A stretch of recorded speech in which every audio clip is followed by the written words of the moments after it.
Why is the lighting like that?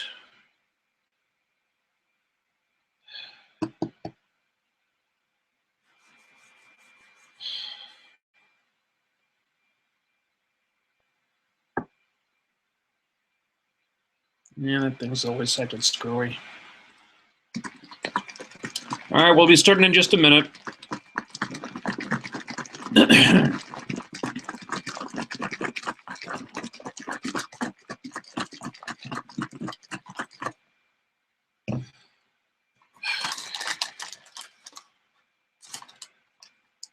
Now, I was a little behind the 8 ball this week, kind of procrastinating a little bit.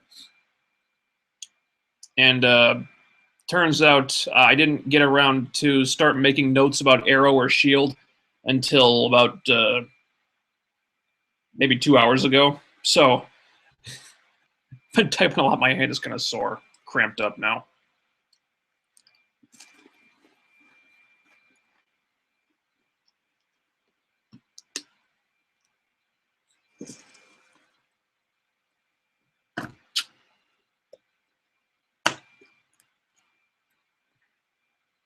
I didn't realize how time-consuming this was going to end up being, because I don't watch much TV in general anymore, and now I put myself in a position where I'm watching 5 different shows and trying to make notes on all of them so I can speak intelligently about all of them, and it actually takes longer than I thought it would.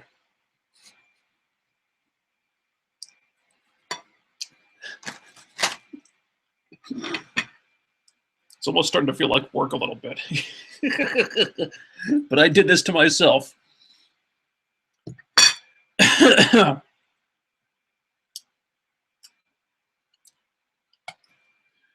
All right. All right, let's get this show rolling.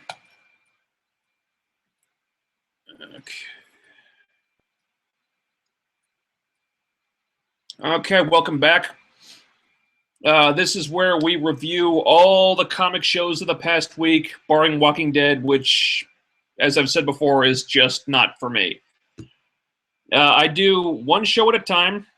I give my thoughts on each one, or thoughts on one. Then we go to the comments section. Then I move on to the next show. And then afterward, I cover anything I missed. So if you have anything about all the weekly comic shows of the past week that you want me to talk about, write it down there. Tonight's dinner is a bowl of spaghetti. Again, I didn't have time to make anything. I'm always running late for some reason. One of these days, when we do this, I will have an actual, real dinner to eat, instead of just something that I whipped up in 5 minutes. And anyway, we are back to 5 shows a week now. So let's not dawdle, or I'll be at this all night. And let's start with Constantine again, since that was the first one I watched.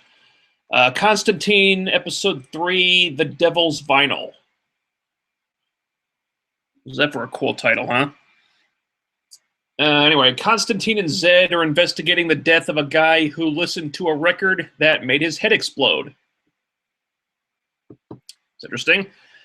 You know, it's a real shame that this series started out with such a shaky pilot, because it really is getting better.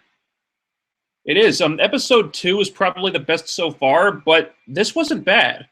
Not at all. There's something strange about this show that I'm noticing. It seems to be the opposite of Gotham, wherein the standalone episodes are the stronger ones. And the ones steeped in the mythology, now granted we've only seen one of those so far, but the ones steeped in mythology are generally just more confusing and harder to follow. You know, the pilot I thought was kind of a mess, but these last 2 episodes, they've been pretty entertaining. It's getting scarier for one. I think they've figured out now that the smaller stuff, the smaller stuff works better for this show than big CG set pieces do, because the big CG set pieces kind of look like just a bunch of big CG set pieces that just seem really cartoony and stuff. And it might look nice, but it's not really scary. However, the scene in this episode where all the corpses sprung to life all at once, that was scary. The tiger, the white tiger in the ambulance that Zed saw in a vision, that was creepy. You know, again, you're not watching like cartoon special effects. This is, you know, analog stuff. It's practical stuff. And, you know, it's always scarier when you're watching something that you know is actually there. Now, by contrast, the big cartoony special effects are not nearly as scary or as creepy, which we saw in the pilot. I'm enjoying the dynamic between Constantine and Zed, how Constantine is the magical expert, but Zed is street smart in ways that he isn't necessarily. You know, like how you just little things like how she kind of picks the guy's pocket, gets the key to get them in the door, or communicating with the witness with sign language when Constantine doesn't really know what the hell he's doing. So they kind of compensate for each other, and that's nice. It's kind of like a symbiotic relationship there, where they're both getting something out of it. I like that. The plot was interesting this week, although I could have used more explanation about what exactly a soul breaker is. That was a little foggy on that part. Also, Papa Midnight just sort of comes out of nowhere. You know, I got the feeling like the writers expected us to already know who Papa Midnight is from the comics. I know he's a character from the comics somewhere, but again, having not read the Hellblazer comics, the character didn't really feel very accessible to me.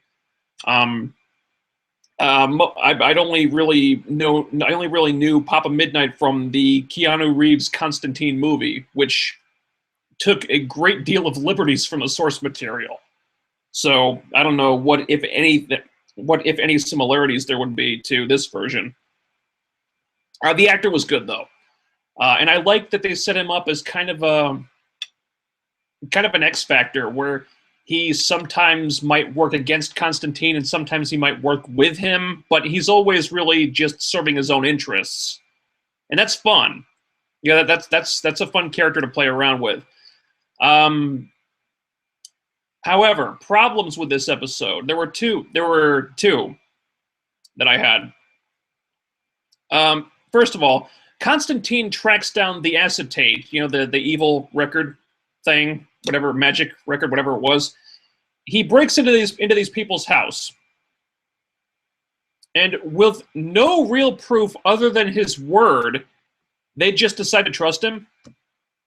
Because he says, you know, I can fix this. I'm John Constantine, and you know, I'm super magic guy, and I can get you out of this. They just trust him, just like that.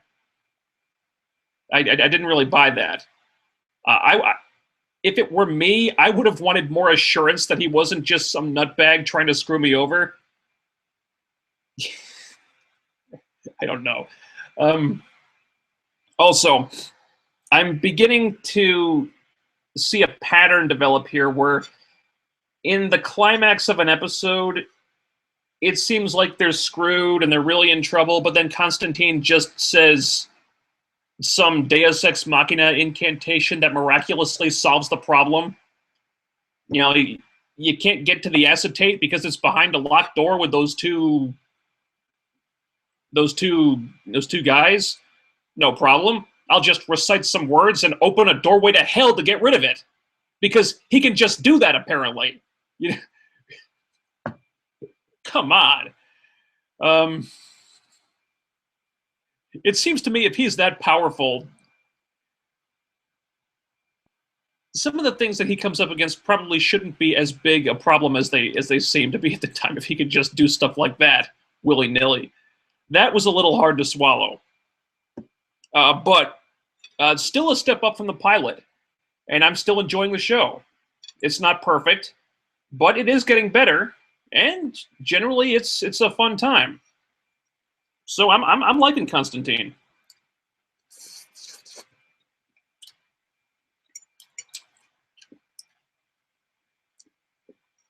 I'm judging by the ratings, I there might not be too many people who are.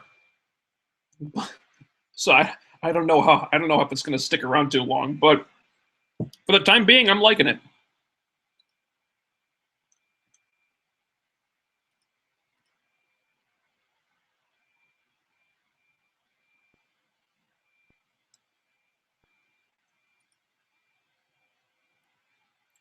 Yeah, okay, well, no comments on Constantine. Yeah, that's cool.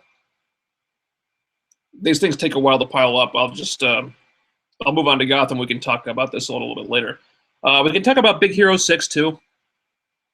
Yeah, that's fine. That's fine. There's something about that I noticed actually that I'd like to discuss with you guys.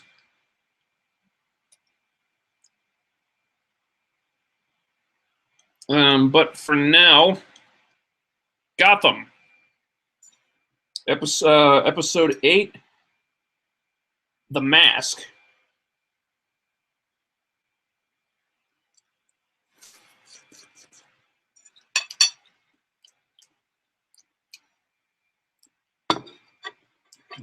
So we got Gordon and Bullock trying to bring down some asshole from the financial district who's running an illegal fight club. Also, Bruce Wayne is getting picked on at school because kids at his school don't know how to hashtag be a star, apparently. Jerks. Okay. Oh boy. I don't know if this was a bad episode or a boring episode or what, but this one made very little impression on me. When it was over and I realized that I'd only written like 5 notes on the whole episode, I knew this was probably going to be a pretty short review. I guess evil for evil's sake was the theme this week. Because the villain, this financial guy, whatever his name was, is so transparently and one-dimensionally bad that it's almost laughable. Gordon and Bullock made him almost immediately when they meet him, and he doesn't even try to hide or deny the fact that he's guilty. He's almost boasting about it. We never even find out why he's doing any of this stuff. We don't know what his motivation is. He's just doing it because the episode needed a plot. And then there's these bullies at Bruce's school who are acting like dicks to him for no reason. No reason. They're just picking on him because evil is bad. And there's Alfred. I didn't know how to feel about Alfred encouraging Bruce to take revenge on these guys. Wait, what the? I know this is a new and different interpretation of Alfred, but still, this feels really off. I mean, Alfred as a character seems kind of unrecognizable to me right now. That's I don't know. This new Alfred is going to take some time to get used to.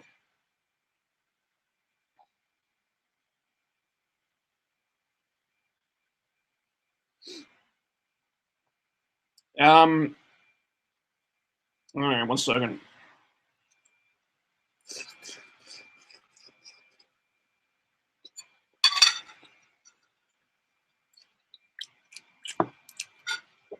Sorry, haven't really eaten all day.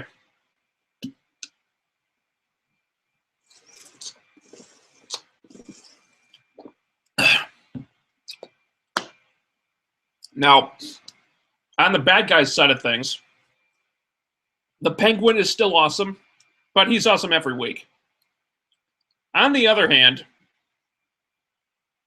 man, god damn it, Jada Pinkett Smith still needs to tone it the fuck down. I mean, she has a little bit, but she needs to dial it back a little.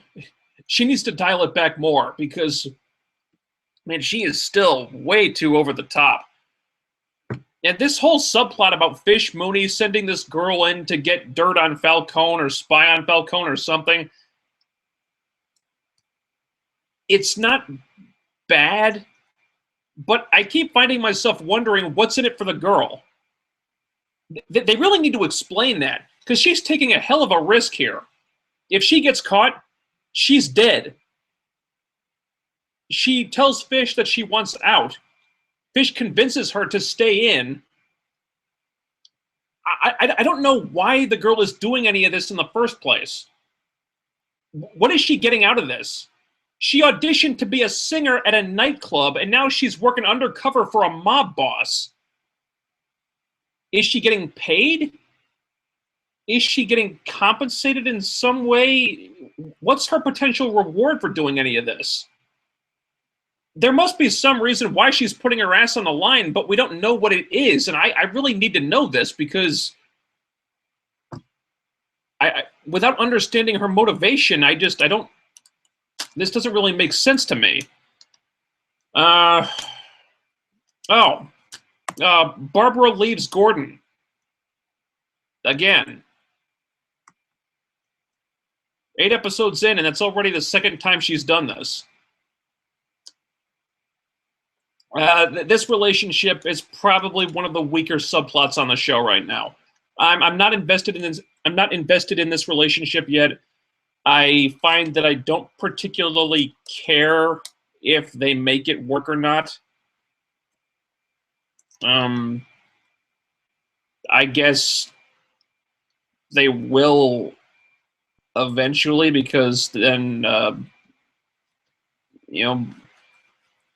because Batgirl has to be born at some point, I guess. But Barbara already left once, and Gordon didn't seem too bothered by it then. So what's different this time? I don't know, and unfortunately, I don't know if I really care that much either way, and that's a problem. Probably the best scene of the episode, and this actually was really cool, was when Bullock calls out every single pussy cop in the precinct for not having Gordon's back last week when Victor Zsasz showed up. That was great. That was a good scene. I was like, fuck yeah, Bullock, you tell him. And honestly, somebody needed to call them out on that shit, because that was pretty fucking ridiculous. Them all bailing on Gordon like that. I would have called bullshit if someone had not taken them to task for it. And the fact that it was Bullock, of all people, was so bizarre and so ironic that it was kind of perfect in a weird way. So that was a great scene. But overall, it was not enough to save the episode for me. The case of the week just had no thought put into it. The Bruce Wayne subplot felt phoned in, and overall, I just thought this was a pretty weak effort for Gotham. Definitely one of the weaker episodes, if not the weakest, from a writing standpoint. So yeah, didn't care for this one.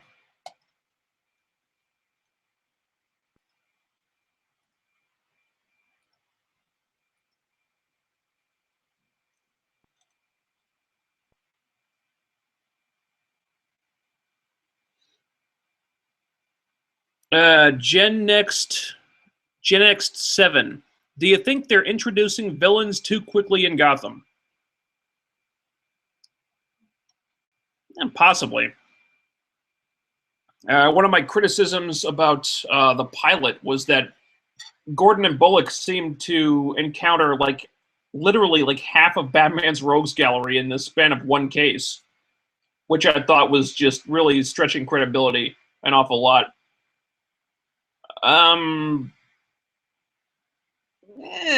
Possibly. I think most of them were cluttered together in the pilot, and since then they haven't really done too much.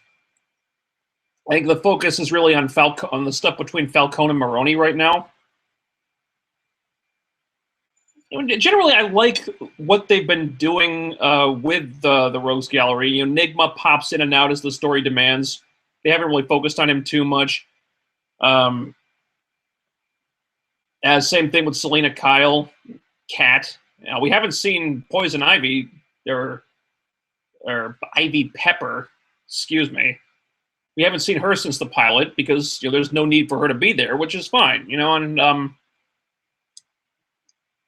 the only one that gets any real focus is Penguin, and he's typically the best part of the show, week in, week out. So that I'm fine with. Aside from that, we haven't really seen that many. They're not really focusing on the Batman villains that much. We have had some hints about the origin of Bane. This Victor Zsasz showed up in one episode, but I think generally it's been okay. I don't think they've hit overload yet. I think after the pilot they kind of cooled down a little bit, and I think it's worked out pretty well so far.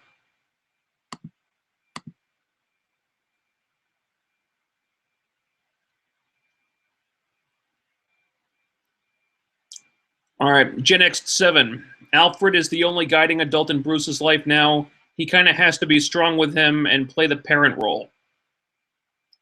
Okay, granted. But there's also a question of Bruce needing... Bruce may not be thinking entirely straight. He may not be in an emotionally healthy place right now. And here's Alfred basically encouraging Bruce to fight these guys. But maybe the healthy thing would be for him to walk away. And granted, Batman is not a mentally or emotionally healthy person by nature, but still.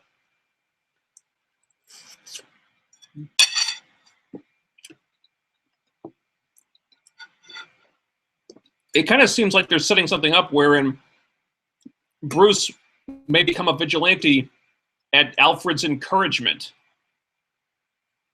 Where I kind of thought, it always seemed to me like Alfred would take the opposite approach, where he would kind of not be happy about the life Bruce chose, but go along with it anyway, because he's family. No, surrogate family, whatever. But yeah, it's a different take on Alfred. I guess they wanted to do some original stuff with him. I just don't know how to feel about it yet. I guess I kind of see what they want to do. I haven't gotten on board with it completely. It's going to take some getting used to.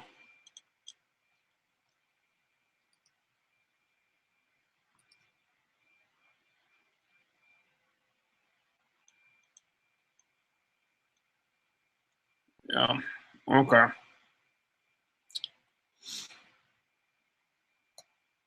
I think Constantine and Gotham will serve as like the pre-show for these live streams before we get to the actual show.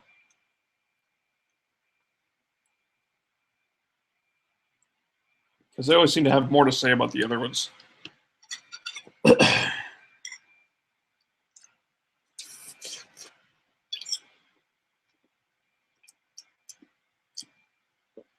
All right. Flash. Episode 5. Plastique. Barry meets a metahuman who can blow things up by touching them. He deals with a military guy who wants to use this woman as a weapon. And we get a tease for Gorilla Grodd, surprisingly. Which, I confess, I am really not sure how to feel about.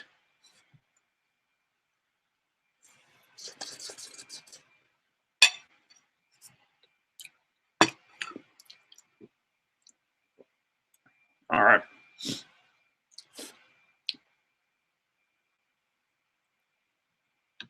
In several ways, I thought this was the best episode of the show so far.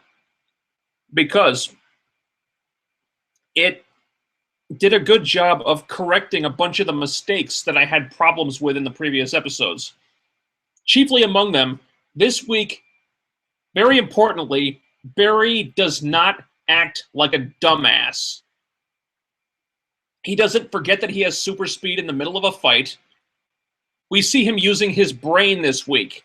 Like, asking Caitlin and Cisco how fast he would have to move to run on water or run up the side of a building. And then we see them actually doing the math on that. I like that. This is good. This is Barry thinking scientifically. Barry being a scientist instead of just acting incredibly stupid just to advance the plot. But there were also 2 scenes where he took his mask off for no reason, where anyone could see him, so I guess it's not a complete fix. Step in the right direction, though. That's very good. Also, it's a small detail, but I really like how he blurs his face when he's talking to Iris, and he did it with his dad, too. Just in case the mask wasn't enough to hide his identity. That's also smart. Yeah, that's one of the few things I liked about the Green Lantern movie. How Carol Ferris sees Hal, and she's like, Hal? Hal, I've known you my whole life. You think I wouldn't recognize you because I can't see your cheekbones or whatever? Because she sees right through the mask, because she knows him. And Iris would know Barry, even if he's wearing a mask. So he blurs his face. That's smart. Excuse me. That's clever writing right there. I appreciated little details like that. It's not like on Smallville where Lois couldn't tell that Oliver was Green Arrow just because he was wearing fucking sunglasses. The writers are actually using their heads. Now, Barry revealing his identity to Plastique, that's not necessarily using your head. I sort of understand why he did it. I guess Barry is a trusting guy. Not nearly as paranoid as maybe Oliver Queen would be. But you would think he'd be a little more careful about stuff like this. I mean, at least Oliver did his homework on Dig and Felicity before he took his hood off in front of them. I'm just saying, Barry, don't be quite so trusting, man. Because that could backfire on you real easily. And the other big improvement of the week, and this is a big one, I finally felt the Barry Iris romance, romantic chemistry thing. I finally felt it this week for the first time. Until now, I was getting nothing but brother-sister vibes from them. On both sides, really. Because they were only telling us that Barry loved Iris without ever really showing us or having him act like he does. I just didn't believe it. This week, they finally showed us. Barry is trying to get Iris to stop writing about the streak on her blog, and he has to lie to her about some things, and he acts like it really upsets him to do this. And that's good. That's the way a person who is in love with this woman would act, And then he act like it really tears him up when he learns that she's actually writing the blog because of him. And it's upsetting, and he acts upset. And when he says that maybe they shouldn't see each other for a while, we see that it really tears him up, and it upsets Iris too, and not necessarily in a sisterly way, even if she doesn't really comprehend that.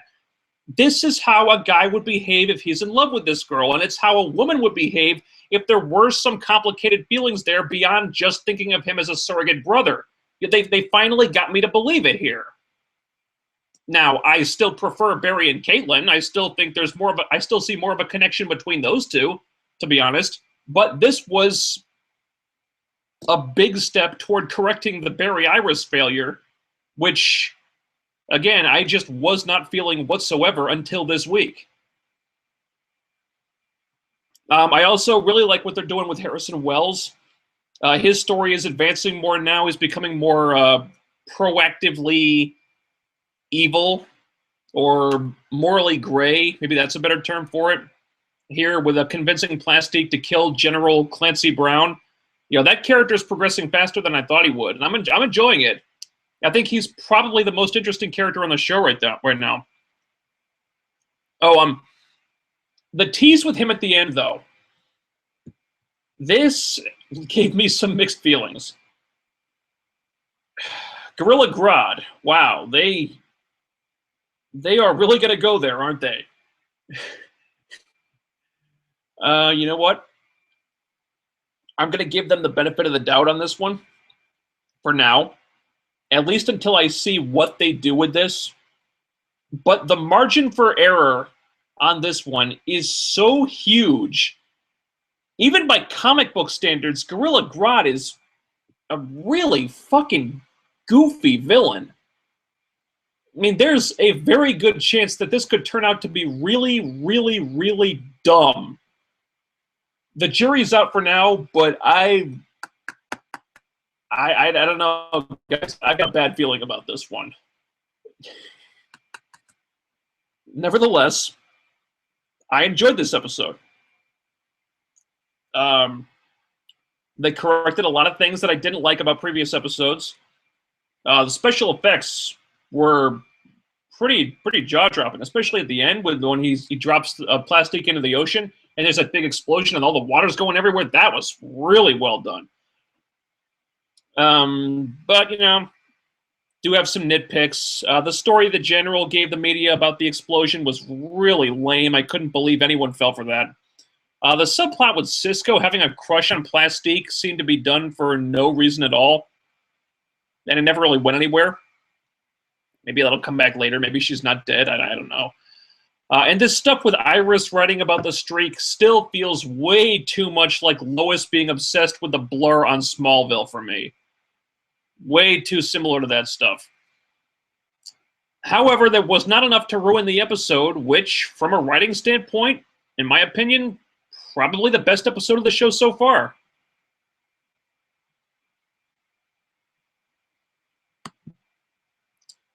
So, let's see if we got any Flash questions here.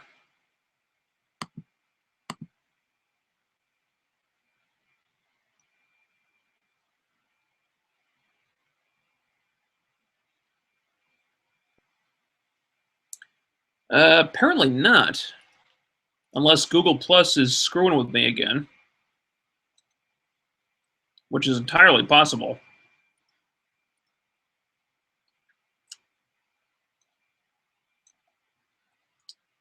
Yep. Okay, well, people are being shy with the comments right now. So, nothing about Flash yet, which is surprising. I was really curious to hear your guys' thoughts on Gorilla Grodd. I really don't know about this one.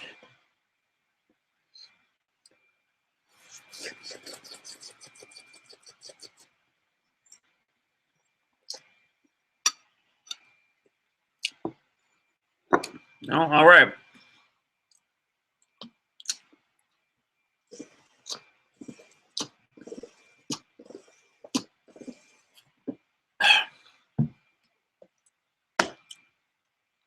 Guess we'll move on to Arrow for now. But you got any questions about Flash? Write them in the comments section. I'll get to them later.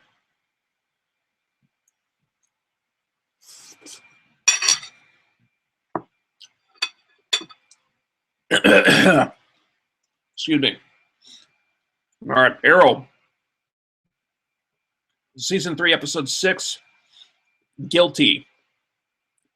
Team Arrow suspects that Laurel's trainer, Ted Grant, may be a serial killer, and Roy thinks that he may be the one who killed Sarah. Honestly, I thought this was kind of a flawed episode. Mainly because it felt like they were trying a little bit too hard to tie the flashbacks into what was going on in present day. Now, the show is usually very good at this. This time it didn't work so well. As in the flashbacks, Oliver is tracking some guy through Hong Kong who has an envelope with contents that Amanda Waller wants, I guess. But the guy sees him, he runs for it, and he hides the envelope somewhere that Oliver doesn't know. And they catch him, but the envelope has vanished.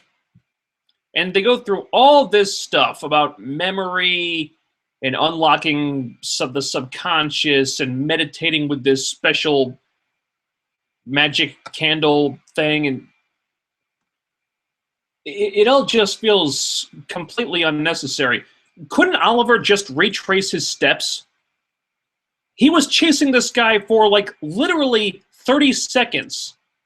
There were only so many places he could have hidden that envelope. And it wasn't even hidden, really. It was just lying there on the ground. Oliver could have found that thing in 5 minutes. Or sooner. That whole subplot just felt so tacked on. And it was such a huge stretch that they went through all this just to set up that weird memory candle thing to tie the story into what Roy was going through in present day with dreaming about killing Sarah. And I didn't completely buy that explanation either, to be honest with you. How seeing Sarah dead with arrows in her somehow made Roy think that he killed Sarah because when he was on Mirakuru, he killed some cops and then looked at Sarah. I guess that was really weak in my opinion. You know, this, honestly, you know what this felt like?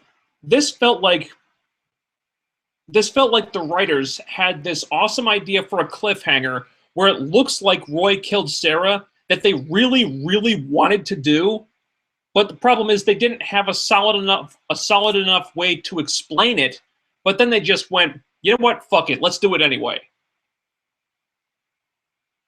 That's what it felt like.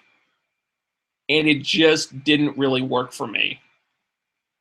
Now, on the other hand, I did like that Roy does not keep this a secret. You know, he realizes something's really wrong here, and he comes clean about it immediately, which was pretty refreshing, actually, because I wasn't expecting that. I thought he would have kept that to himself for a while, for sure. But you know, that's another thing that Arrow is really good at, doing things you might not expect at times that you wouldn't expect them to happen. Another example of this, how excuse me. Another example is how they're not wasting any time of making Ted Grant a bigger part of the story. I didn't think we'd get an episode focusing on him so soon. I figured Ray Palmer would be the guy they were fast-tracking, and Ted Grant would kind of stay as a background character for a while longer. But no, he's in the spotlight here. And I'm happy about that, because I like the character, I like the actor. I thought there were some really interesting parallels between Oliver Roy and Ted and his former protege. You know, that part was really well done, unlike the flashbacks. Plus, this was unexpected. Interacting with Ted Grant seems to make Laurel more bearable. Somehow. I'm not sure why this is exactly, but her scenes with Ted Grant tend to be the Laurel scenes that I hate the least in any given week. Maybe something about him is rubbing off on her. Maybe there's a chemistry between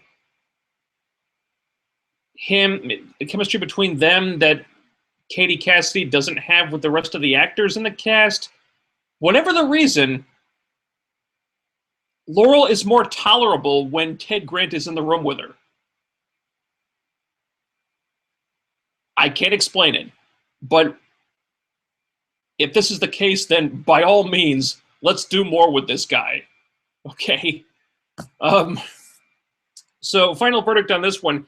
It's not a perfect episode. The weekly tie-in with the flashbacks was pretty flimsy this week. But it's a good episode for Roy. They fleshed out Ted Grant really well. And this was about as tolerable as Laurel ever gets. Let's not discount that part. So there were some notable problems with the episode, but there were some good things too. Also, Cupid showed up at the end. Not having read the Green Arrow comics, I wasn't really sure who she was exactly. I know she's a character from the comics of some kind. And thanks to Charlie from Emergency Awesome doing a video about this, I know a few things about her now. So that was helpful. So I'm looking forward to what she does. Although all these deadly archers seem like they're coming out of the woodwork now. It seems like there's maybe they're bordering on having too many of these people now. I'm just saying. Like, how many deadly archers could there be in this universe? But anyway, that was Arrow.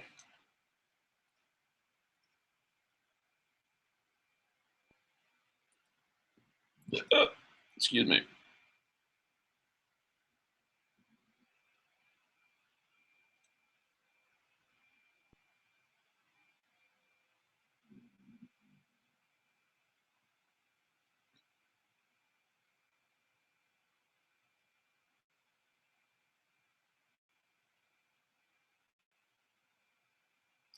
Well, you guys are really being shy with the comments this week. But that's okay. That's okay. We've got time.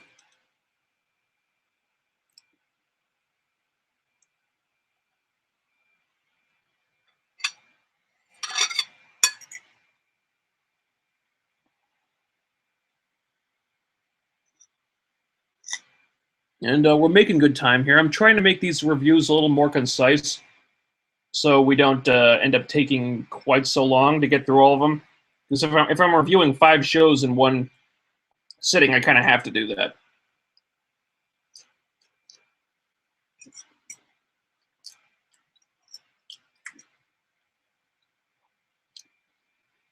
But we're making good time here. We're only 43 minutes in, so we could talk about Big Hero 6 a little bit later. Or Legend of Korra, if you want to talk about that too.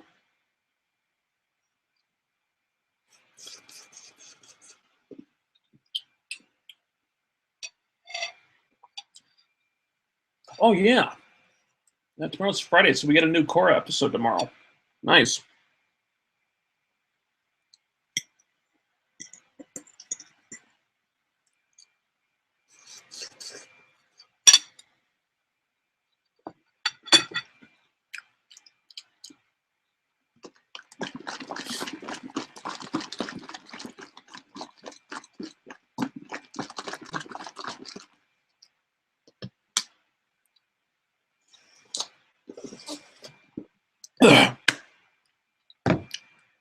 Okay. Agents of S.H.I.E.L.D. Season 2, Episode 7, The Writing on the Wall. An insane person is killing people and carving the alien writing into their corpses. And meanwhile, S.H.I.E.L.D. is trying and failing to recapture Grant Ward, who has a bomb strapped to his chest. That's a problem. Anywho, some really fascinating stuff in this episode. Yeah, they were really getting into it this week. If you were one of those people who have been complaining about Agents of S.H.I.E.L.D. not giving us answers about Tahiti and the alien writing, this was the episode for you. Not only did they give us tons of answers about all that stuff, we even got some new info about the blue guy in the tube. Spoiler alert, he's been here for a while. A long while. Very little action this week, but this was a big, emphasized big storyline payoff episode. For stuff that's been building up since the season premiere, mainly with Coulson starting to really unravel as he's writing the alien language just nonstop. You know, it's not just like every 18 days now. He's like night and day. He's just writing this stuff on the wall all the time. And we already know that if he got out of control, that he wanted someone to put a bullet in his head, so he wouldn't turn into Garrett. So he was getting pretty desperate here to find a cure for what ails him. So desperate, in fact, that he wanted Skye to strap him into Reyna's torture machine from the first season. just to pry the memories he needs to find the killer out of his subconscious and get to the bottom of all this. That's crazy. And the stuff he found out was even more crazy. And this part, this was stuff that they've been teasing since the beginning of the show almost. We got full disclosure on Tahiti and all the stuff that went on there. And these scenes with Coulson interviewing the other patients, these were disturbing. You know, I love the way this was all shot with like the lens filters and all the camera and editing tricks they did. This was like a horror show. Aesthetically, there was some really cool stuff going on here. And some great acting by Clark Gregg in these scenes too.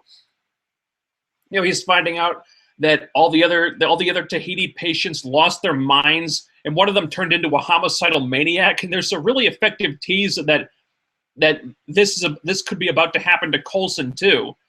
I don't think anyone really believed that he would go that far, but when he locked up Skye in the basement cell and took off to find the last patient, I did wonder for a minute that he probably wasn't in his right mind anymore. This is Coulson at his most desperate, and you really got the sense that a lot of things were building to a head here, in more ways than one. Because when they say it's all connected, they really mean it. Ward knows about Skye's dad, who is somehow related to the obelisk, which is connected to the alien writing, which is produced by the GH formula, which Coulson and Skye have in their blood. I love how interwoven everything is, and how all these disparate story threads are all starting to weave together. This is so cool. Not unlike the alien writing, for example, which we find out here was a bunch of puzzle pieces that, when put together three-dimensionally, that's why they couldn't figure it out before, because it was in 3 dimensions. When you put it together like that, it makes a map of a city. A city that the genetic memory of the blue alien guy put in Coulson's brain. But if the blue alien guy was supposed to be thousands of years old, like they said he was, then how long has this city been out there? You know, that has to be a Tillin. It has to be the city of the Inhumans. But if it's thousands of years old, then that means that the Inhumans have been around for thousands of years. But where are they? Where's the city? Wouldn't it be insane if it was already on the moon, like in the comics? Oh my God. Wow. The potential implications here with all this are enormous. Enormous.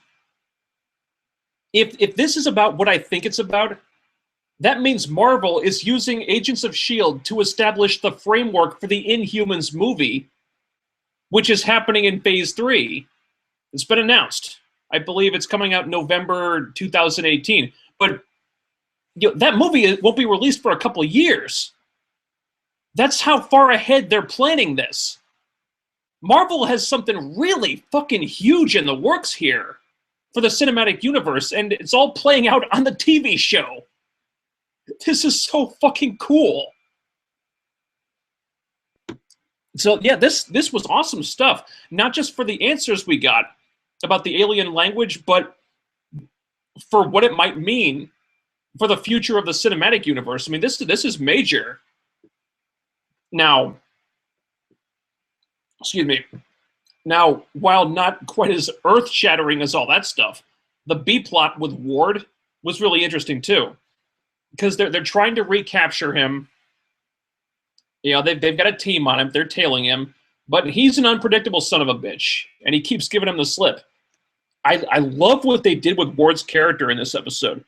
Never at any point are you completely sure which way he's going to go or which side he's on. Because every scene there's another twist.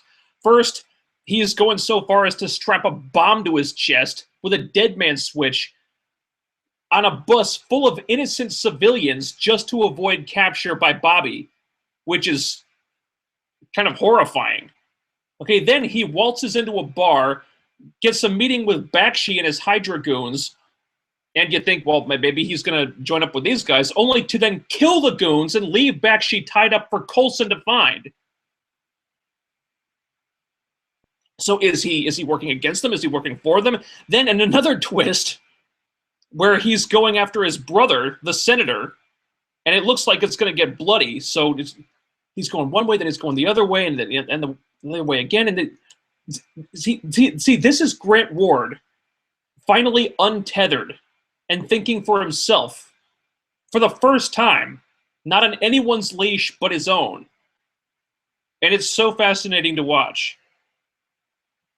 He's a dangerous, amoral sociopath, but in between the unconscionable things that he does, he also does things that really help out the good guys.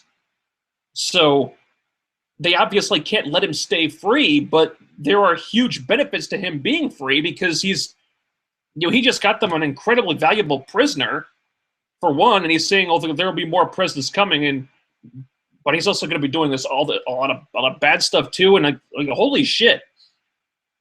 I mean, Mad Bomber 1 minute helping Shield out, the next minute going off to probably kill his brother, a prominent senator, the minute after that. Remember when people thought Ward was the most boring character in Season 1? This is amazing.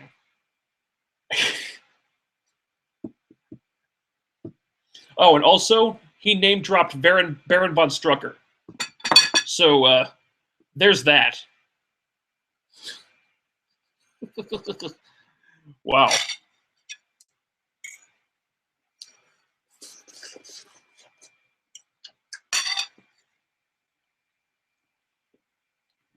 Now, wasn't all good.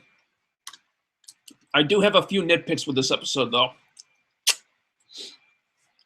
Now, the whole subplot with Coulson losing his grip on his sanity, I don't know if that was played up enough prior to this week. They could have. I think they could have hit on the building suspicion with the other members of the team, thinking that something was up with him, and they addressed that a little bit with Mac in this episode. But for the most part, May and Skye were the only ones who really knew how bad Coulson was getting. The others were pretty oblivious. There was some great dramatic material there that they didn't really bother to explore. It seemed to me like they could have gotten more out of that. So when Coulson made that speech to the team at the end, it almost didn't feel necessary in a weird way because most of them didn't even know there was a problem in the first place.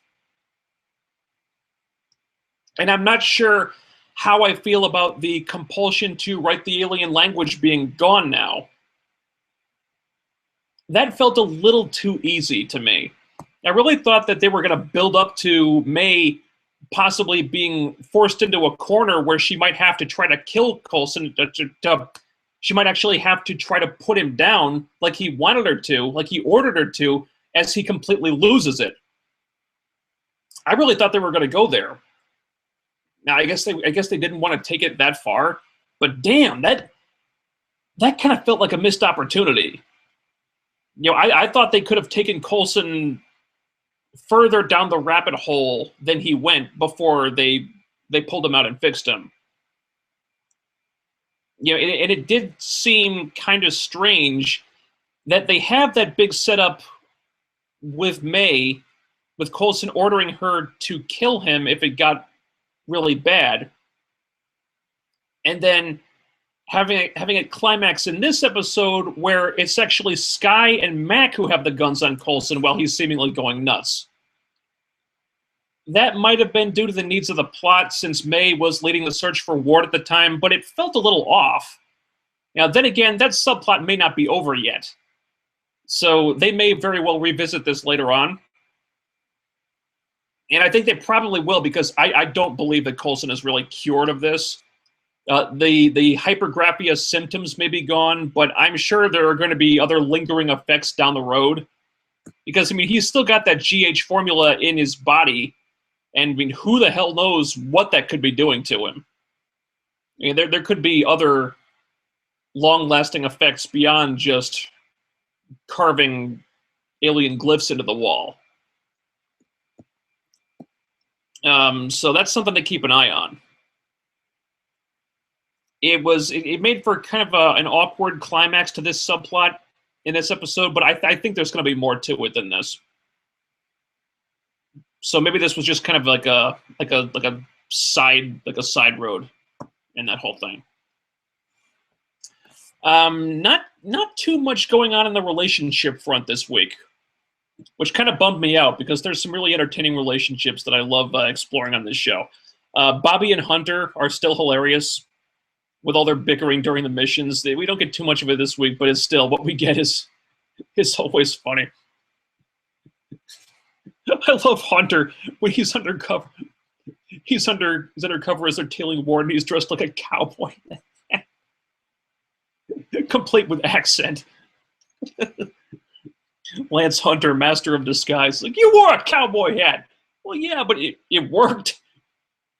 It worked, didn't it? I love these two. Unfortunately, Fitz and Simmons did not interact at all this week. Unfortunately, they did not interact at all this week. What? You made us wait 2 weeks for this episode, damn it. Throw me a bone here. Come on, these are my favorite characters. So, nothing new to report on the Fitzsimmons front, although, this was interesting. I did detect some tension between Simmons and Mac. She was definitely a little grouchy toward him. She was feeling some hostility there. It was subtle, but it was there. I get the feeling that Mac may be, for Simmons, what Trip was for Fitz in Season 1. Someone who gets close to one half of Fitzsimmons in a way that the other can't necessarily, thus making the other jealous. I hope that's what happens here. Because jealous Fitz was really funny last season. I can't wait to find out what jealous Simmons is like.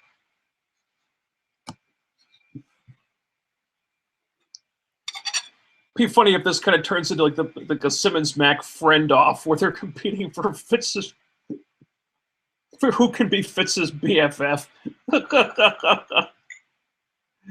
Oh, Jesus Christ. So, yeah. Final thoughts on this one.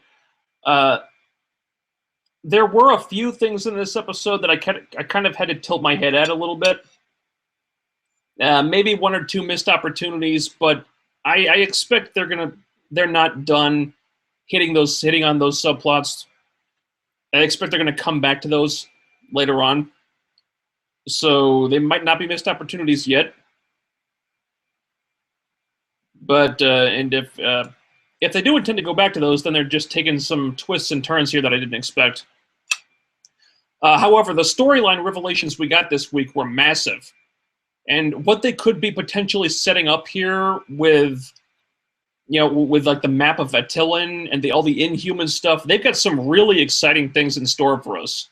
I can't wait to see how all this plays out. So,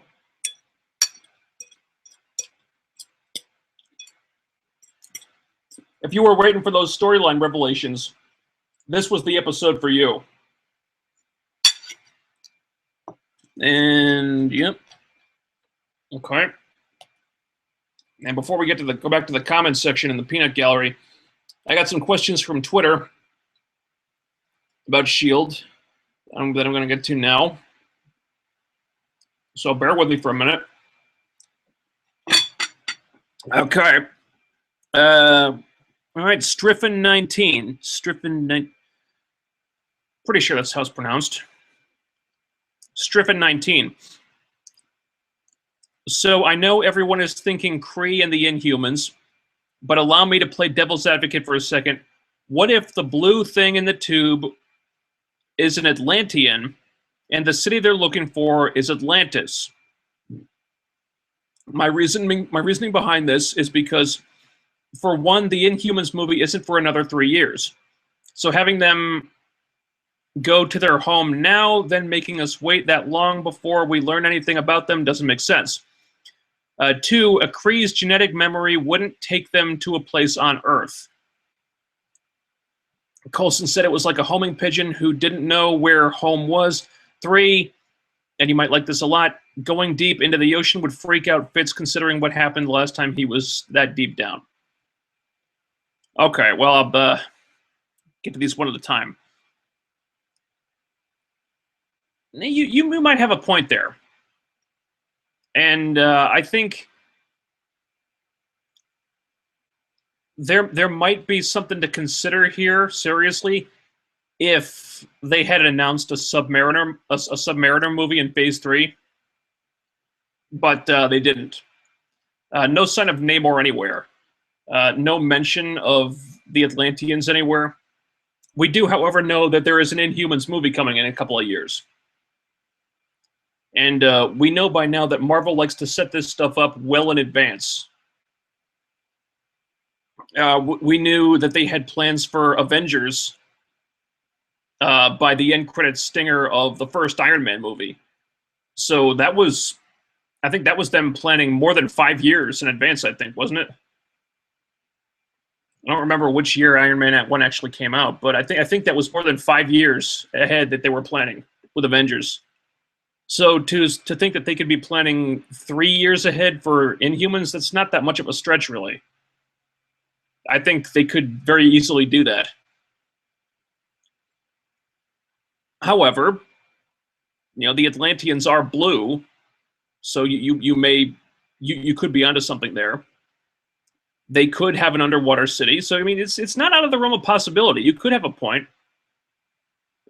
Although I tend to think Kree and Inhumans makes more sense. Okay, I mean, they've already name-dropped the Kree in Season 1, so we know they're out there. And that's the really popular fan theory now, that the blue guy in the tube was a Kree. So, and if he's been there for thousands of years, I believe that's the backstory of the Inhumans. That's that the Kree tampered with a human genetics like hundreds and maybe thousands of years in the past. So I mean that the pieces fit. It's possible it's not, but I'm thinking it's Kree and Inhumans right now.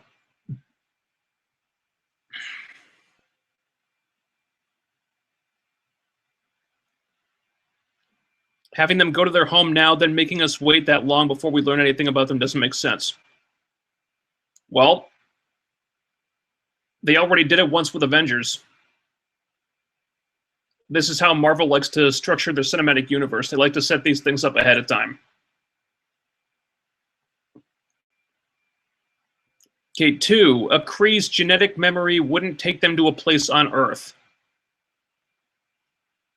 Well, that's not really what was going on here. The genetic memory wasn't really a map. It was a blueprint of the city. We don't know where the city is.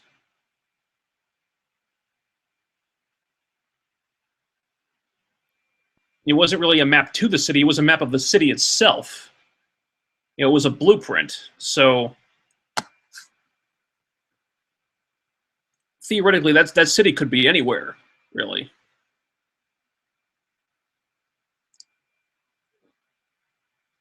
And 3, you might like this a lot. Going deep into the ocean would freak out Fitz, considering what happened last time he was deep diving. Yeah, that's true. I wouldn't be surprised if Fitz has a pretty deeply rooted fear of water now. We don't know if he does, but yeah, we saw how he reacted to seeing Ward again. You had an anxiety attack and all that stuff. So there could be some pretty deep emotional baggage there that Fitz hasn't dealt with yet. I wouldn't be surprised if he has no desire to go swimming in the ocean ever again. So yeah, I could see that.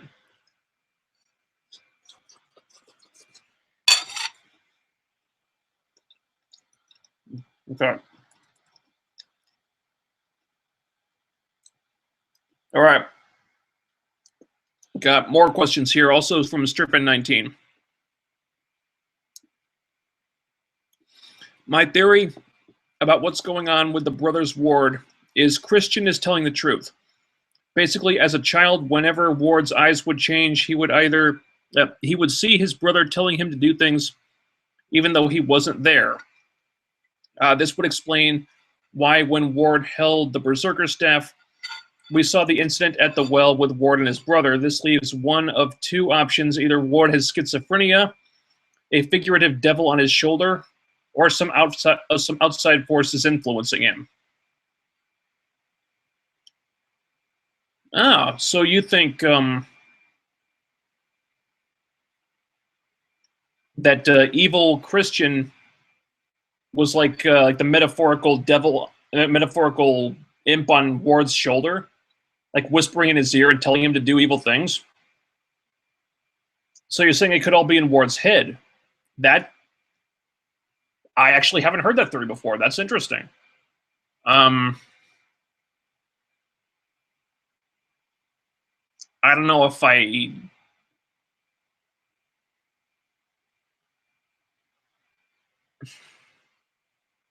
don't know if I buy it. It's possible, certainly, but they're already kind of doing a similar storyline with Fitz and him hallucinating Simmons. I mean, it's kind of the same thing. If they hadn't done that storyline with Fitz already, I think this could be entirely possible. But I don't think they would do something like that twice, especially not twice in one season. So it's possible. It could be something to think about. But my guess would be probably not. I think it's going to turn out that Christian's just as amoral as Grant is. Maybe not in the same ways, but I think he's going to turn out to be a really bad dude.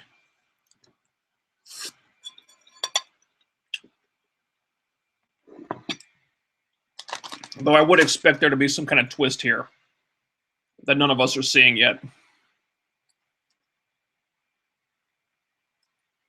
Okay. So the Twitter questions.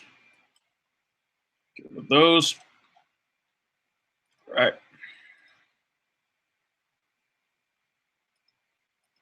Okay.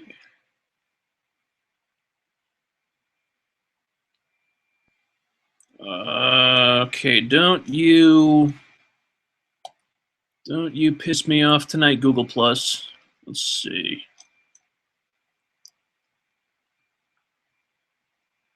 Okay, Arrow questions. Get to those next. Gotham, Alfred, Arrow.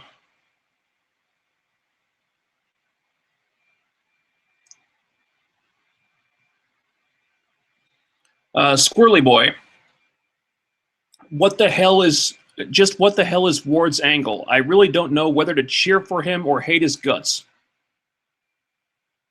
That's my reaction too. I think that's exactly the way they want us to feel about him. You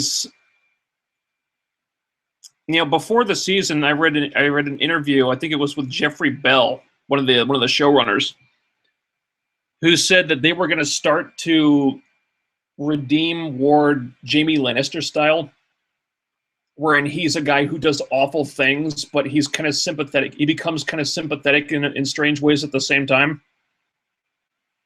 And he's not a good guy, but he's not one-dimensionally bad either. So he's walking a gray path, and I think that's what's going on with Ward right now, where he can go either way, and you're really not sure how to feel about him, because he's not a good guy, but he's not entirely bad or entirely without some kind of redeeming qualities either. And that's the mark of a really complex character. I'm enjoying it. I love what they're doing with him right now. Let's see. Squirrel Boy. When Coulson and Skye realized that the markings are actually the blueprint for a city or something like that, I thought that it might have something to do with either Attilan and the Inhumans or Thanos, or possibly both. Ooh. That's a possibility. With Thanos, yeah, that's... I didn't think about that, because there were Kree in Guardians of the Galaxy.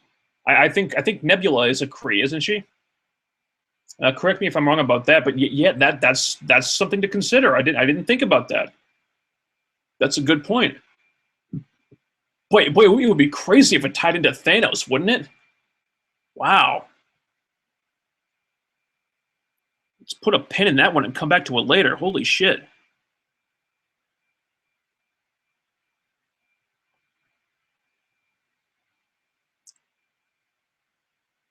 Costaladius, I'm going to guess Avengers Infinity Wars is going to tie in all the movies, Guardians of the Galaxy, Inhumans, etc., and Agents of S.H.I.E.L.D. Oh, I would expect so.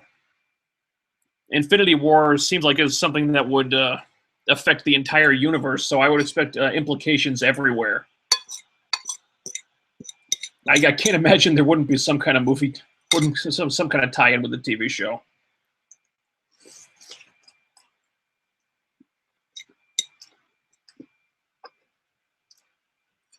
I'd be shocked if there weren't. Let's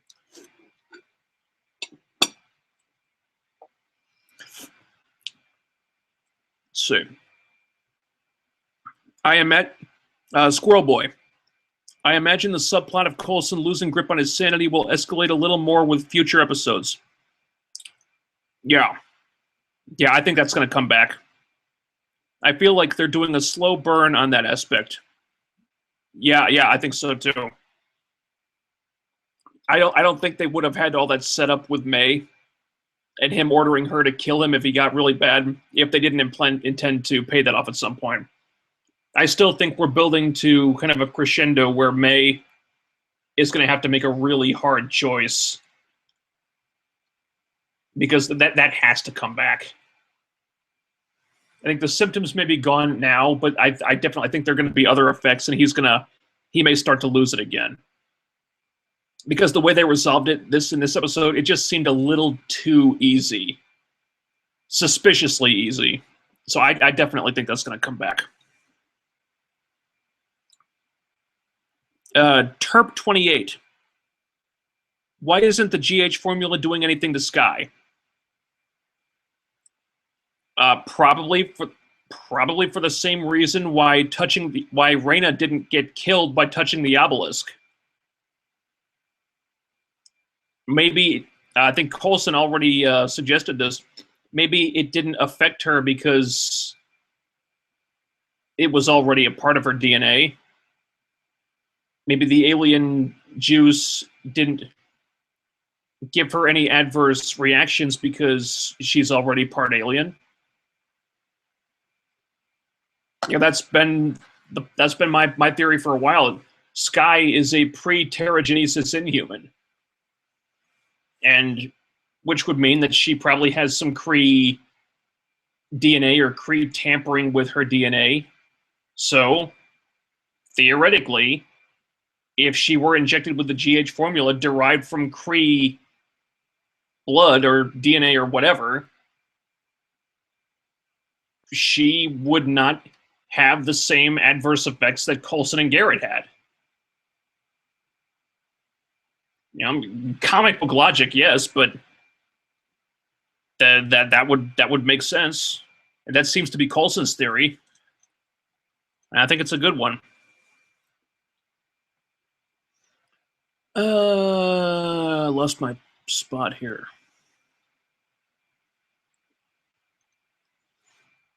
Jacob Walton, here we go. Jacob Walton, how do you think they'll explain how Whitehall hasn't aged a day in this universe? Good question. I don't know. I suspect it'll have something to do with the obelisk, because he was looking for it in the flashbacks in the season premiere. And he's tied to it in some way. Maybe he's... I guess... Maybe they could make him one of the Inhumans. Of course, they'd have to change his backstory a lot for that. It's possible he could... he may have had some kind of contact with it in the past, and maybe it changed him somehow. That's a good question, though. I don't know. I believe they released some promo pics for the next episode this coming Tuesday. And apparently we're going to have more flashbacks to the past, and Peggy Carter's going to be in there again, and we're going to see more of Whitehall in the past. So I suspect this Tuesday we'll get some clues about that. Now, right now, I don't know. I'm in the dark about that, just as you are. But I could. My guess is it has to have something to do with the obelisk.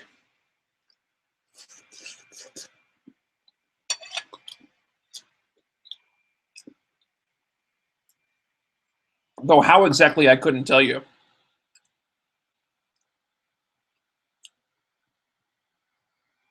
Terp 28. Ward was awesome in this episode. I don't want him to be on any side. I agree. I think he's way more interesting like this. I think ultimately he'll probably swing back towards Shield's side, but for right now, he's kind of taken on like a Punisher type of role where he's too dangerous to be left alone to his own devices, but at the same time he's kind of doing good in his own way. But he's too he's just too uncontrollable to rely upon. But they can't catch him and everything. There's so many different ways that they can take this character right now. I think the best thing they can do is just leave him on his own for a while and just see what happens. Yeah. Rogue Ward. Exactly. Just leave him to his own devices and see how he develops from here, because this is the first time he's really been on his own, with no affiliations to anyone, not with Ward or Coulson or anybody. Now, obviously, he still wants to ingratiate himself and endear himself to S.H.I.E.L.D., mainly because of Skye, and I guess to a lesser extent Coulson, but not Ward being off his leash, I think, is Ward at his most interesting.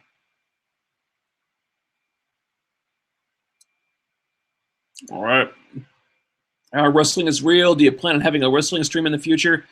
Yes, I just don't know when yet. Okay, that gaming asshole. Congrats on calling the fuck out of that Inhumans deal. Now I'm certain Skye is an Inhuman since we see the map to Attilan. Well, to be fair, that wasn't just my theory. A lot of people were calling that one. I think it's been the popular theory since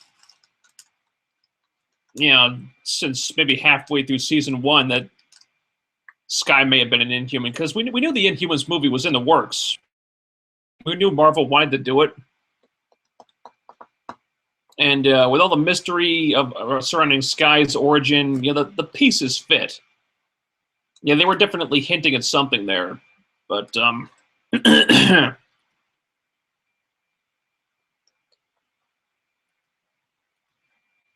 alien glyphs being a blueprint of Attilan. I didn't see that one coming.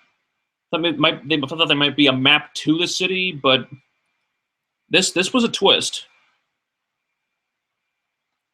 All right.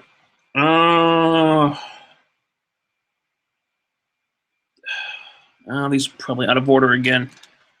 Fuck you, Google Plus. Squirrel Boy. Squirrely Boy, excuse me. Kind of bummed that Fitz and Simmons were put on the back burner this week. Hopefully next week their relationship will pick back up. I think we'll probably get a little more of that next week, in the next episode. Spoiler alert if you haven't seen it yet. There is the ABC website airs posts like preview clips of future episodes. If you go to ABC, the ABC Network website, go to the S.H.I.E.L.D. page. There's a preview clip of the next episode, and apparently Fitz is going back into the field for the first time since the injury. And of course, as they saw in the promo trailer, they're teasing that the mission does not go well. So I would suspect that we'll at least get to see Simmons reacting to Fitz being, potentially in a life-threatening situation. So I would suspect they'll give us a little more in the next episode. But yeah, that them not even saying hello to each other in this one, that bummed me out. Because we waited 2 weeks for that one, damn it. All right. Okay. Oh, why are these always out of order? Damn you. All right.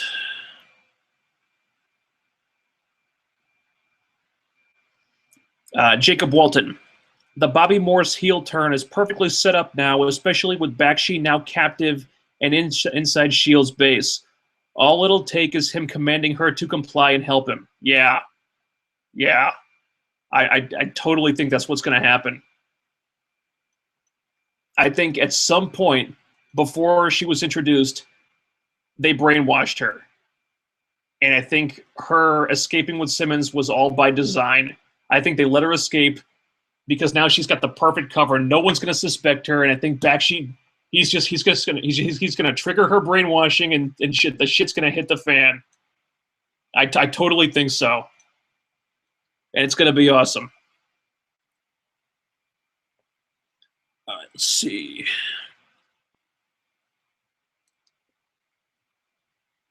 That gaming asshole. I figure that GH serum must be Terrigen related in some way, which is why it freaks out humans but heals inhumans. Yeah. The pieces fit. It could go a few different ways, but it makes sense, doesn't it? Mm-hmm.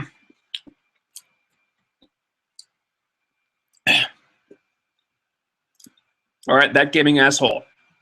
Honestly, I never thought Skye was an inhuman until now. I always just figured the writers had painted themselves into a corner and had no idea what she is or was. But fuck all that, LOL, inhumans all the way. No, I always assumed that they had a plan.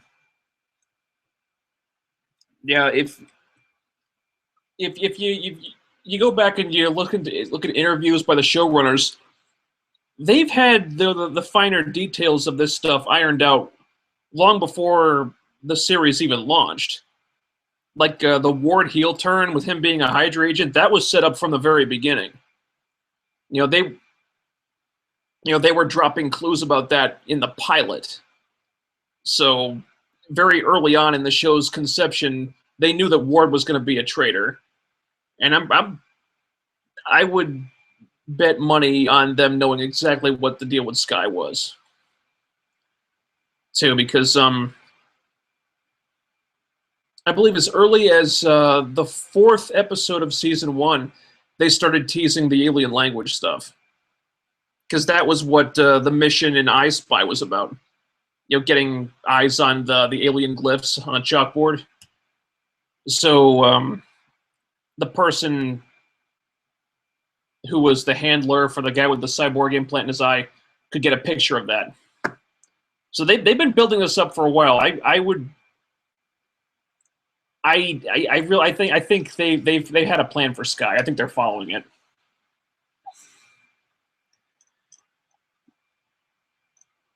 Because considering all the setup that they've done, it would be a pretty big hack job if they didn't have at least a good idea of where they were going, if not like a fine, like mapped out blueprint of the whole thing. Okay, let's see.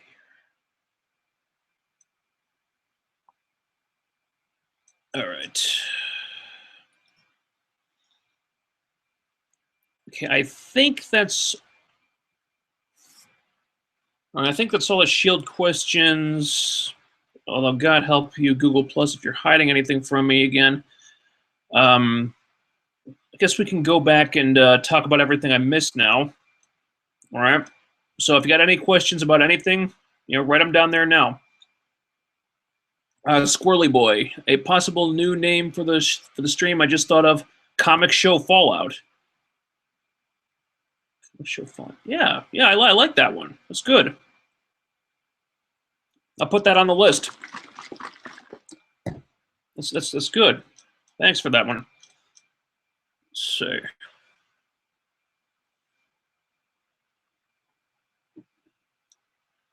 Duke Nukem 3DO. Do you think Laurel looks good in the Black Canary costume? And Costaladius responds, have you checked out the first images of Katie Cassidy as Black Canary in the Black Canary costume? I have. I think I'm a little torn on this. Number one, I think it's way too soon to have Laurel be Black Canary. Supposedly, she's going to suit up in like episode 10 this season or something like that, which is she's only been training for like 2 weeks. Maybe for 2 or 3 months before she puts the suit on. That is way too fucking fast. You know, that really feels like they're rushing it big time. So I don't agree with the timing of it. However, I'm going to say something nice about Laurel here, so might want to sit down. I think she looks good in the costume, and I actually really like the costume. Because as much as I liked Laurel as Black Canary, as much as I liked Sarah as Black Canary, her costume always bothered me. Mainly because it didn't seem, how do I say this? It kind of felt like they were going for style over functionality. Mainly with, you know, kind of like the low cut top where the chest area was exposed. And yes, it's alluring. It's nice to look at. But you know what? If you're going into combat situations, you're going to want to cover that stuff up. Just for practicality reasons. And Laurel's costume, she's all covered up. She's not trying to, you know, show off her goodies or anything like that. And again, it's functional. And I'm more able to take this costume seriously. So I actually really like the new suit. And I think she looks good in it. I still have a ton of reservations about this. I'm still kind of dreading Laurel becoming Black Canary. I still think it's way too soon for her to become Black Canary. However, I do really like the costume.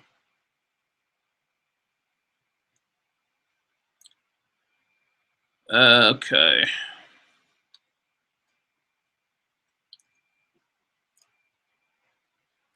All right, Duke Nukem 3DO. What's your thoughts on Big Hero 6? You know, I liked it a lot. I saw it opening day. Really enjoyed it. One of the more enjoyable movies I've seen this year. I think it was funny. It was, as a kid's movie, it wasn't afraid to kind of go for the jugular at times because there's a death in the movie. And you know, not a lot of, you don't see that in a lot of kids movies, but you know, they're not afraid to explore some slightly more mature stuff there. And you know, for kids movies, that's rare. You know, that's one of the reasons why I like Legend of Korra, because it's technically marketed to kids and or family audiences, but they do some pretty mature stuff there too on that show. And it's I know, you know, Big Hero 6 doesn't go that far with it, but it's not just for kids. You know, I think there's a lot of stuff for adults to enjoy there too. The animation was gorgeous. I liked all the performances. Although, one thing I noticed, and if you follow me on Twitter, you probably know what I'm about to say here, because I posted a picture about this. Hero's armor. Yeah, when they all get, you know, their own suits of armor and stuff. Hero's armor looks very familiar to, I think anime fans know where I'm going with this. If you've ever seen the Bubblegum Crisis anime, Priss's hard suit, you have the blue one, you have the classic blue one with the red trim and like the two antennas on the sides that go up like this. Look at that. And look at Hero's armor. There's a lot of similarities there. Maybe it was a coincidence. I don't know. But it looks like it was heavily inspired by the Priss hard suit from Bubblegum Crisis. So much so that there might be a few copyright issues here.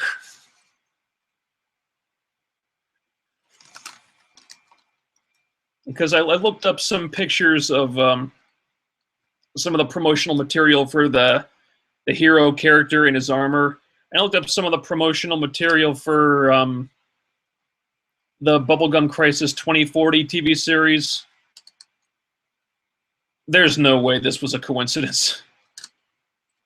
It kind of looks like they lifted it right out of that anime. So that was strange. I don't know if anyone else has noticed this, but I noticed it. I noticed it.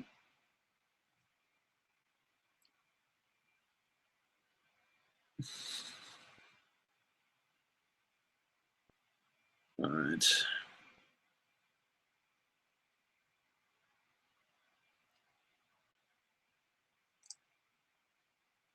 And did all that. Jacob Walton. My thoughts on Gotham. I liked how they addressed the stupidity of the cops not helping Gordon. I thought it was cool how they brought in Thomas Elliott, aka Hush. I'm guessing that was Sion's dad we saw. The main thing that bothered me was Barbara leaving. They build her up as supporting Gordon no matter what. Then after dealing with Gordon's job, after being stupid enough to give herself to Falcone, then she leaves him and blames his job for her doing so. What the fuck? You agree that was frustrating? Yeah. Oh yeah. I think the issue with the cops and Bullock, you're just tearing them a new one for not backing Gordon up. That needed to happen because it was too ridiculous for them not to kind of explain that away. And the only way to do it is to just call it exactly what it is. You just say, look, you guys are a bunch of pussies.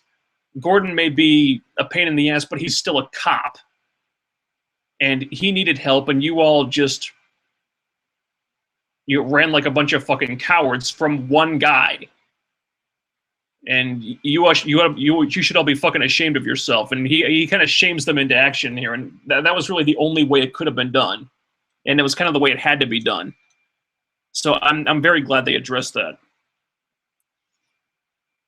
Yeah, Barbara leaving, that fell flat to me.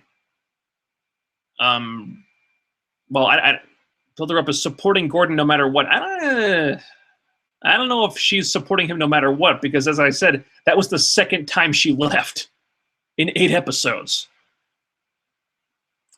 So they've got a few issues to iron out.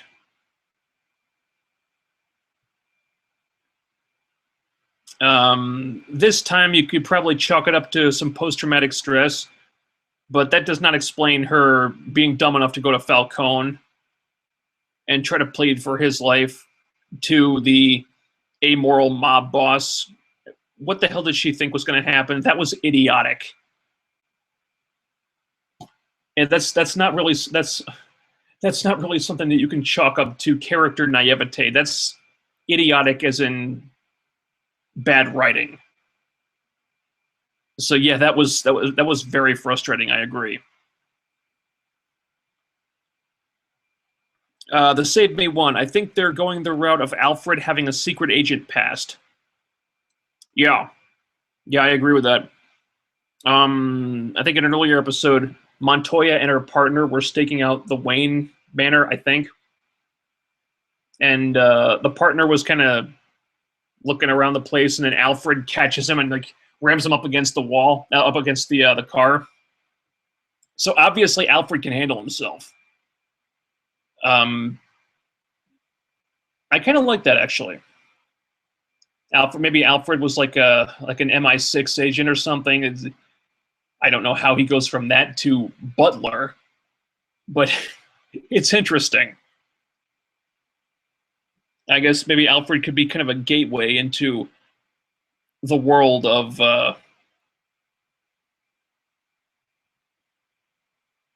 fighting and stuff that Bruce has to enter into to learn how to learn how to handle himself, how to become Batman at some point. Yeah, I do like that aspect. They've got kind of a weird interpretation of Alfred on this show, but this is a change. This is something I agree with. I like that. Jacob Walton. Take the TV spot promo for next week's Agents of S.H.I.E.L.D. episode with a grain of salt, but it said that one of the agents won't make it out alive. Who do you think will get the axe? Well, it didn't say definitively that one of the agents won't make it out alive. It said, I believe the exact word were something may cost an agent his life. They didn't say someone will die. They said someone may die. And, these promos are always misleading. A couple weeks ago, a promo was cut together to make it look like Simmons had joined Hydra. That turned out to not be the case at all. So this is what promos are for, to make you think in a certain way to get you excited. I think the agents will be in a life-threatening situation. Do I think one of them will necessarily be killed off? I doubt it. Again, if you go watch the preview clip on the ABC website, it looks like several of them are going into the field on some kind of mission. Coulson, Skye, Tripp, and Fitz. Maybe others, maybe some of the others too, but they were the ones in the clip.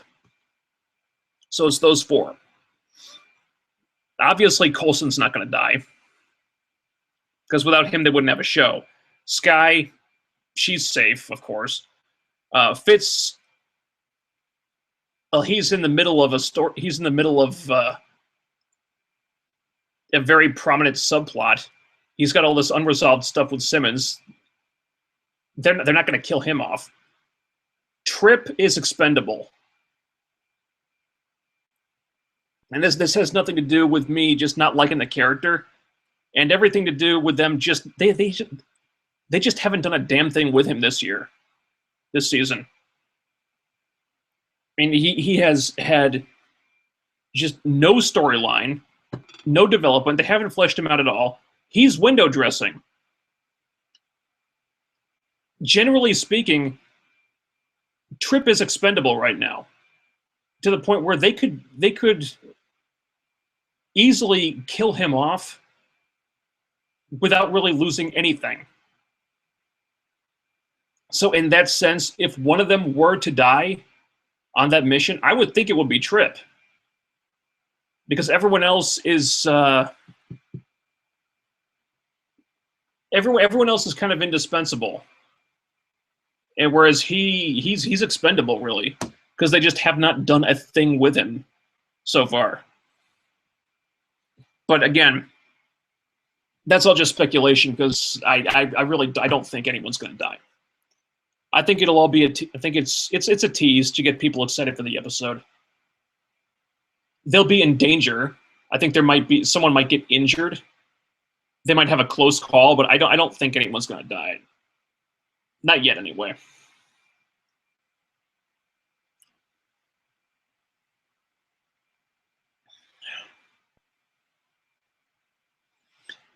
Jacob Walton. For Arrow, I enjoyed the fight scenes a lot. Do you think it's the best out of all the shows? In terms of like fight choreography and stunts and stuff? Probably, yeah.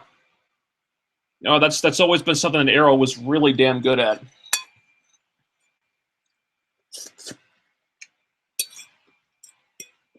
I'm always incredibly impressed with the quality of the fight sequences on Arrow.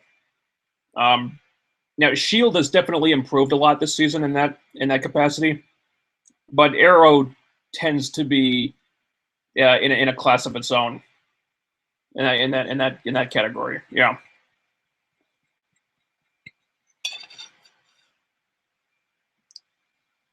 Let's see. The Save Me one. I hope that if Laurel ever became a superhero, she would have become Artemis, but they are hell-bent on her being Black Canary.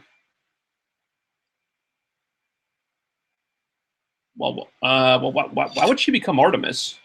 That would be a big change from the comics.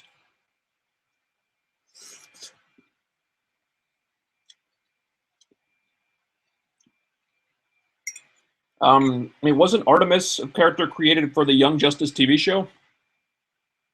I think that's right. Whereas, I mean, Laurel Lance was like a character from the comics with like years of history and stuff. I guess they could have made her Artemis, but not without changing, like making huge changes to the character that would probably alienate the character's fan base. Yeah, I mean, I'm very reluctant and hesitant and trepidatious about this Laurel becoming Black Canary thing, but I don't. You know, she's not going to become Artemis. I think Thea might at some point, but Laurel, no. That was never in the cards.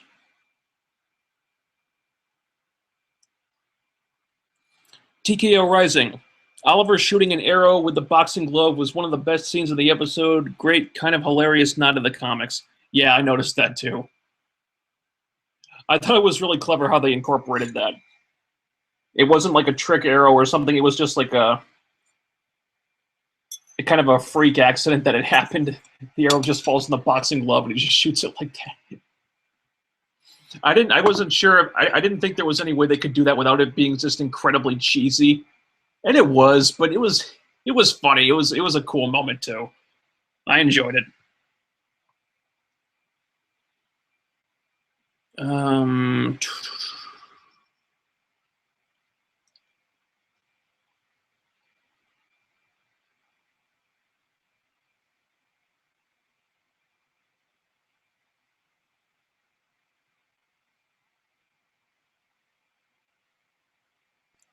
So all these.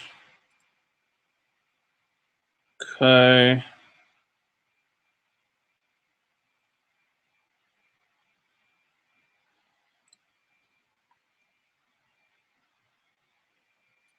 All right.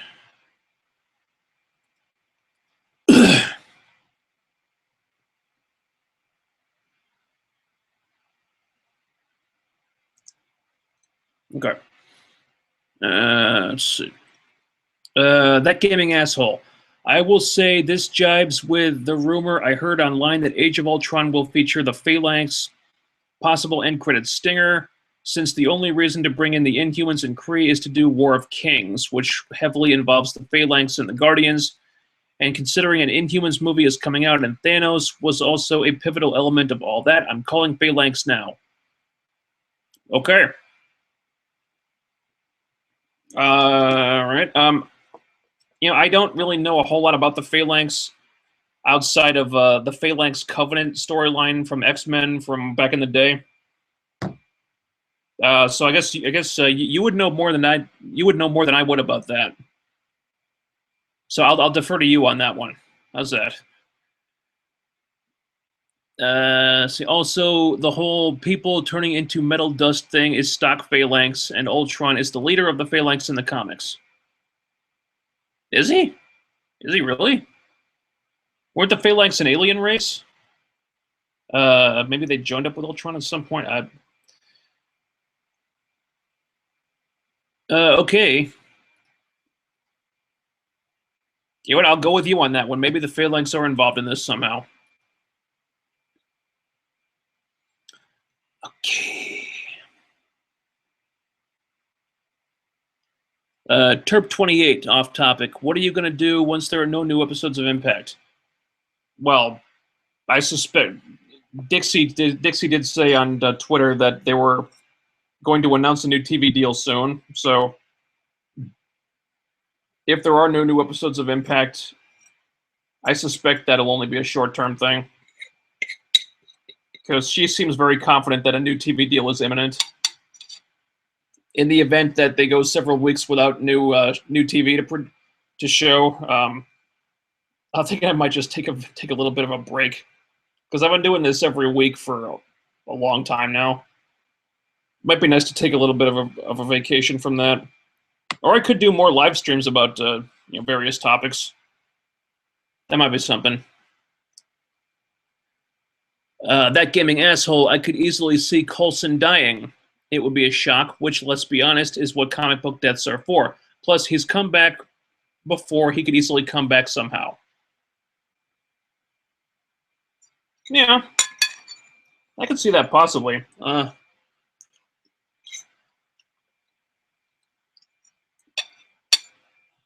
don't know how likely it is because, and they already did it once. And the whole show began, when the whole show began, like the main mystery of the show was how did Coulson come back to life? And after they did so much with that, it had it lead to all this other stuff to kill him off again. That would be brazen. I guess it's possible. I mean, Whedon is not against killing off the main character of a series. He did it with Buffy, and she came back. So, yeah, plus, I mean, no one really dies in Marvel. I mean, they come back to life every day, but Coulson already did it once. So could he dodge the bullet a second time? I don't know. Maybe the GH formula in his body could resurrect him a second time. Who knows? Yeah, it's possible. I'm not ruling it out.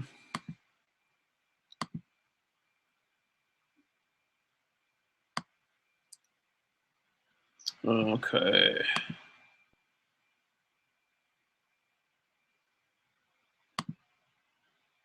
All right. I think that's all the questions.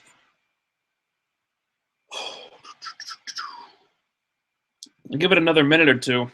If we don't have any new questions, I guess we can think about wrapping it up.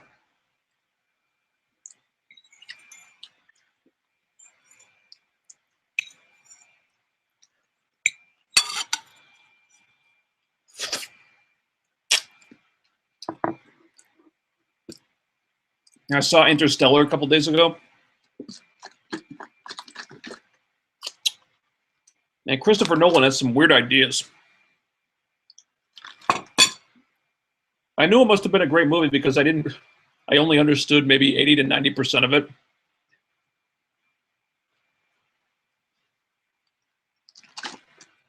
And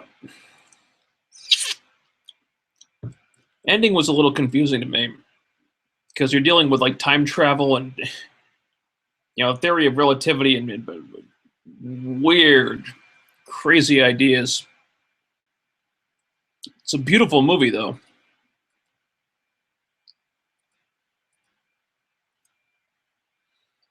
Okay. All right, looks like questions are kind of dried up here.